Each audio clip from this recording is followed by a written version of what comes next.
Hello, everybody. This is Alan Levine from Open Education Global, and I hope you're excited as we all are for the upcoming Open Education Week happening March 3rd through 7th this year.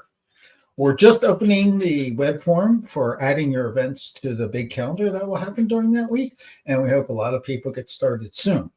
I just thought maybe it'd be a good idea to walk through a screencast demo of how this is done just to show you all the steps. Last year, we added a new system for uploading for your events. And if you're new, this will kind of walk you through all the steps. If you're here before, it may remind you of things and also show maybe a few small things that we've changed. So with that, I'm going to bring up a screen and I will fall off to the corner here and we will just walk through some of the basic steps of adding an event. I will tell you that I'm going to use as an example an event that was held last year just to make sure I've got like real good quality stuff to demonstrate, not just some chat GPT or dog gibberish stuff that I typically do. Anyhow, Open Education Week website at openeducation.org.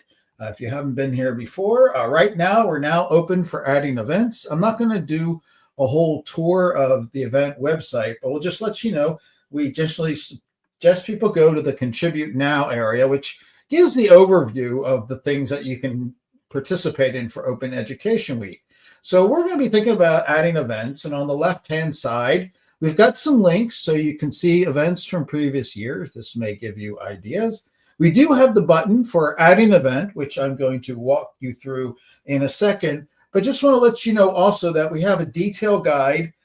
If you haven't done this before, or again, if you want a refresher, basic steps that you will see in my demo is about logging in, creating accounts.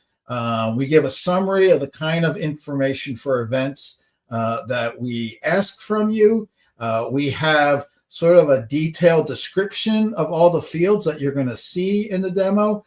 And then this video will be added here again as something maybe to help you or other people get their events added to Open Education Week.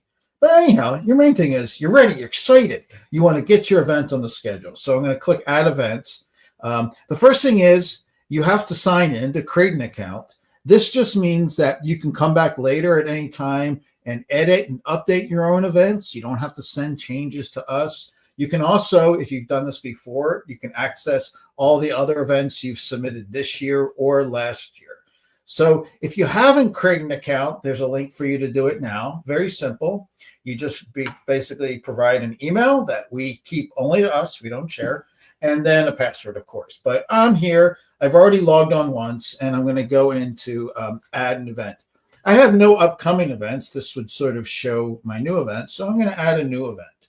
This is what I want to be doing right now. Here we are, adding a new OE Week event.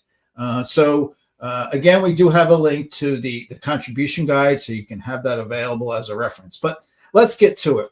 We're going to create a title, and I'm going to be borrowing a great event that was held last year from the Madison Technical College Library. This is not my event. This is their event, but I just thought it would help you to see the event information that you can put in here. So obviously, you want a good title, right? You want a title that makes it clear what's going on. You don't want to just say Open Education Week at blah. You really want to put something on there that sort of draws attention to it. The description gives you a lot of flexibility. The Madison area colleges used a rather short description, which is fine. You could be brief, but you've got the full formatting capabilities. We could hyperlink open education resources. We can use quotes, examples, bold, formatting, etc. There's even more editing things under this typical toolbar. I will let you know that you can also, if you've got it already sitting on a web page as formatted text or in a Google Doc or Word document, you can copy that rich text, and as much formatting as possible will be preserved if you paste it here into the description field. But this again gives you the ability to provide a lot of information about your events. We love hyperlinks. If you can add links to more information, that's always good. The key thing is the event time zone, of course. So we're asking you, wherever you are in the world, that you put the event in your local time. The website takes care of converting it to other times. We do all that for you, but always think of adding your events in your regional time. And if I was in Madison, it would tell me what time zone I'm in, and it would edit it here. Otherwise, you can select from a city that's in that region, and it'll find the appropriate time zone. But I'm going to go for now that it is the event that I'm planning. Last year, it was March 4th at 1:45 p.m. So I'm just going to make it this year on March 4th, although it's a different year. And I'm just going to come down, and it's going to start at 1:45 p.m. and it's going to end at 1. Doesn't always give me the options, but you can just edit 1:45 p.m. On the same day. So time, you know the time and time, start time of your event. Ideally, have an image ready to add. This will make it show up in the event calendar with a nice image to represent. It's not required, but it helps. So in this case, I'm going to use the one that the Madison Libraries used last year. So I'm going to find this event somewhere in my computer. I'm going to upload it. It lets you know the file name, so at least that's a check. You will get a chance to preview, and if for some reason you picked the wrong image, you can remove it and add the correct one. We ask you to describe it in sort of a topical category to help group similar events. So this year we've added some general themes that we sort of picked. So we have artificial intelligence, climate impact. This really would fall under the category of inclusion, diversity, equity, and access. There's quite a few more. If for some reason you just one that doesn't exist, we have this one at the bottom for others, because we know when you categorize things, you can't always get it exactly right. But pick the closest category that fits. And again, if you make a mistake, if you decide it goes in a different category, you can edit this later at any time. Now, we need to find a way to put your event on the map. And what we do is we ask you to give the city and country that represents where the event is happening, and you organize it under, let's say, the name of the unit or the institution that this is representing. So this is coming from the Madison Technical Colleges, Madison Area Technical College. If it exists, now we do have events that were here before, and actually it is here, but I just want to let you know, if your college or institution doesn't exist in our collection, we might type, say, University of Cheese. I just want to pick something that, of course, doesn't really exist. So you're basically going to create a new location. And all we ask is for the city where the University of Cheese is, the country, and if appropriate, that's either a state or province or region.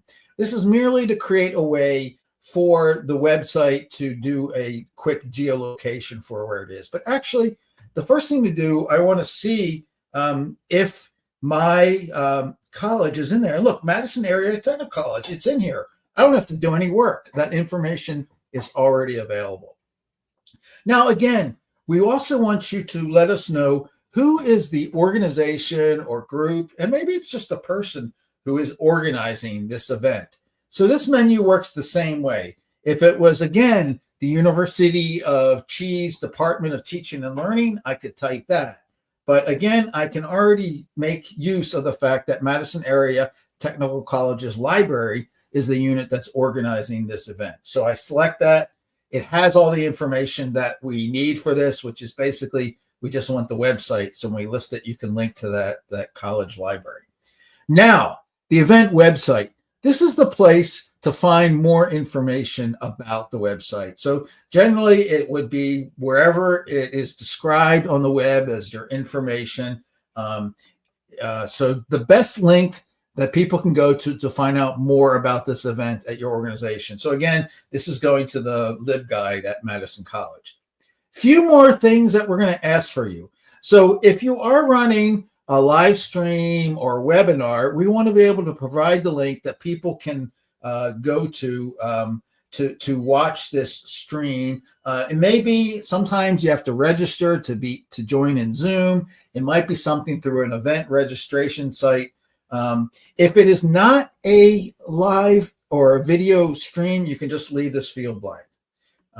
We do ask that you pick the language that the event is taking place in, or the language that it's occurring in. We very strongly urge you, if you are from Germany, that you describe your event in German. We don't want to force you to use English, especially because if you notice at the bottom right, we've got the ability for anybody viewing the site to basically translate it through Google Translate into a different language. So you do not have to feel like you have to enter it in English. But of course, Madison Area Technical College, I believe, and I'm pretty sure they speak English there. Sorry.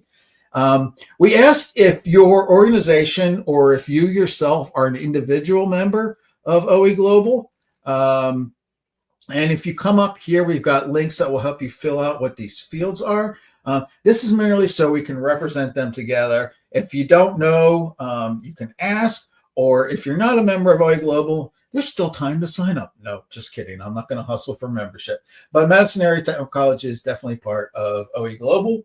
We ask also that you specify the events that are in person, the ones that are online, and we have a category if it's somewhat of a mix. This will help people when they're looking at the event calendar, maybe to see just the online events. But again, the whole idea about Open Education Week is that these events do not have to be online. They can be local events. There are a lot of like lunchtime seminars that colleges and institutions were doing. There are workshops that happen in libraries. There are sort of demonstrations that maybe students might doing for other students about the use of OER at their institution. So it does not have to be an online event. In fact, we like to see a lot of in-person events. But in this case, it is an online event. We also ask you just to describe the event format. What kind? Is it a demo? Is it a competition? Is it an open discussion, a panel discussion? This one was a presentation, so that's pretty easy to do. Now, we want to be able to know where at your organization or whoever's running this event, where you talk about your events in social media, the primary outlet for that. Now, we know there are many to choose from, so we just ask the one that you rely on most to be talking about open education. This is really merely so for our team to be able to monitor what your organizations are talking about in Open Education Week, so we can amplify it. And then for other people, they can, of course, find out where to follow you on social media. If your organization or unit doesn't do social media, you don't have to enter one. We give the option of Blue Sky, Facebook, Instagram, LinkedIn, Mastodon, and that one that used to be called Twitter, which again will be the one for Madison Area Technical Colleges. You don't need to put an @ sign. All we want to know is the platform that you use, again, because it's not as easy as it used to be. And then the social media, the user or handle or account name. So I'm going to submit my event, and hopefully I did it right.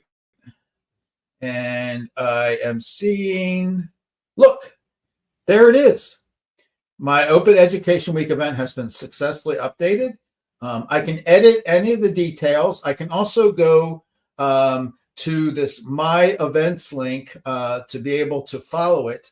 And then I'll show you again where that is on the main banner. But you can see, like, we have this beautiful, look at this beautiful image that I didn't design it. This came from the folks at the Madison College Libraries. The description of the events. This is really helpful. From the OE Week website, you can add this to your own calendar so it gets into your own reminder system. We've got the dates, we got the category, we got the website for the event. You can learn about the Madison Area Technical College, and we can go to the website for the Madison Area Technical College. Here's the link to join, and then you can see the rest of this information. And so that is the basic part of sending an event so it gets into the system. We review them as fast as possible, so you will get a confirmation by email with the account you signed up on as to where when the event has been submitted, so that you know that we got your event information. And then you'll get a second email when we confirm that's been added to the calendar, and you'll actually be able to see it displayed live on the Open Education Week calendar. I hope that is helpful in understanding how the event submission form works. And so you can make sure that you sort of dress your event up perfectly. And again, the whole thing is if you decide that you want to add more information later, or maybe you have something wrong, you'll be able to go back at any time and edit your own events. Thank you very much for joining this little demo webcast. And we look really forward to seeing all the events and all the activity that happened in March for Open Education Week. Thank you, and we'll see you there. Bye.